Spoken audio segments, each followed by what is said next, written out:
What up? What's up? Well, welcome to Rastaclat, guys.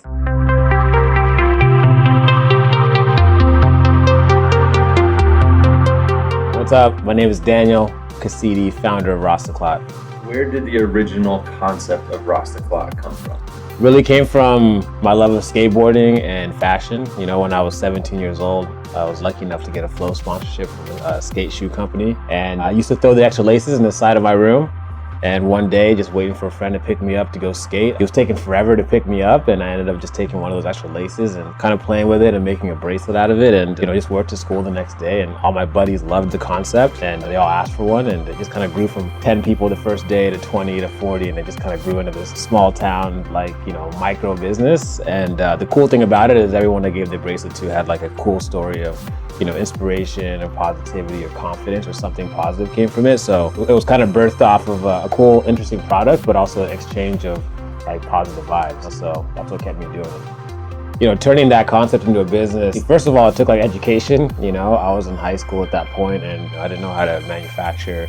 I didn't know how to market. I didn't have any money. So I went to school for fashion at FITM, and then I worked to design for Levi's, you know, Speedo, Reebok, Disney. Yeah, about 8 years ago, I got to a point where I felt I had enough like industry knowledge, and I also had enough experience just to start it on my own. Really, the dog years of Rastaclat was selling these things at music festivals. There wasn't a real big online presence at that point, and so you had to go out and like meet people and introduce a brand at festivals where there was a ton of people there. So shortly after, we grew into retail. I went from 30 doors to over 3,000 stores in like 3 months. So the brand just continued to grow from there, and internationally people started to like resonate with the message and the brand because it was really accessible.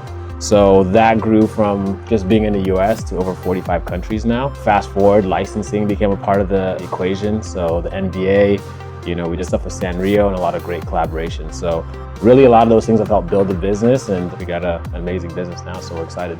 So this right here is our little shrine for LeBron, LA. We're all LA guys. Rastaclat's here in Long Beach, so, you know, NBA licensing. So we got Bron wearing them, and so, you know, give him some good vibes for the next season. You know, hopefully a Laker chip, you know.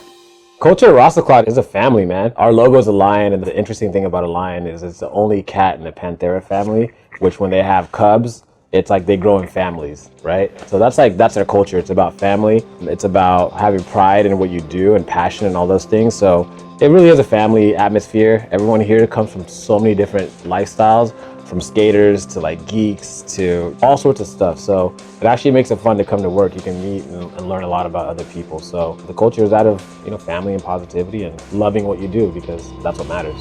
Okay, so something cool about our office is like, we talk about building the community.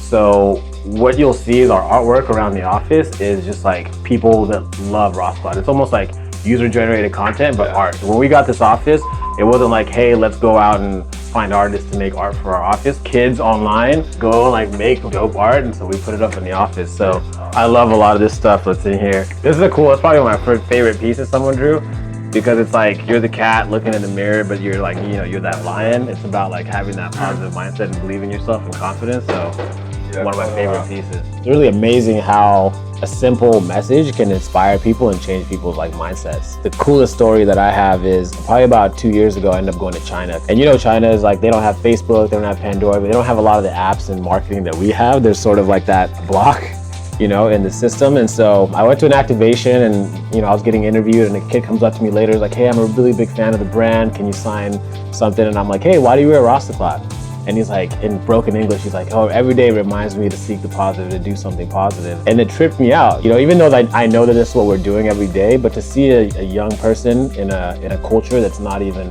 anything close to what we are and so far away, not only in beliefs and all these other things, for that to affect them that way on a daily basis, that's what it's about. It's really about capturing that essence and scaling that, right? Like, how do we inspire people to have that feeling and have that reminder?